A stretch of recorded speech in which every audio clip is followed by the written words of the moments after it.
So ఇది first floor మొత్తం రోహిత్. ఇదంతా ఫస్ట్ ఫ్లోర్ అన్న. Okay okay okay. సో ఇప్పుడు సెకండ్ ఫ్లోర్ అంతా డైమండా? సెకండ్ ఫ్లోర్ డైమండ్ అంటే వడ్డానం వెళ్ళాం పైకి. So this is second floor. ఓ ఇదంతా ప్రీమియం కస్టమర్స్ కి అయితే.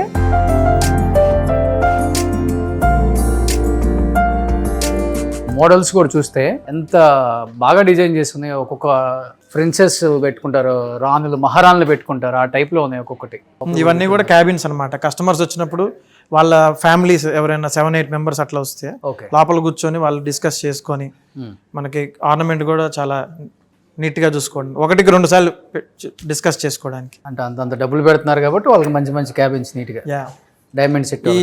ఈ షోరూమ్ డిజైన్ చేసేటప్పుడేమో విక్టోరియా మహారాణి ఇట్లా థీమ్ ప్రిపేర్ చేసాం.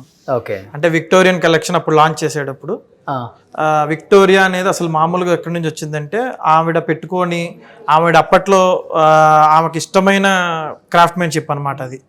సో ఈ కలెక్షన్ కి ఆమె పేరు పెట్టడం జరిగింది. ఓకే. విక్టోరియన్ కలెక్షన్ అంటే ఫ్లాట్ డైమండ్స్ అని. ఓకే.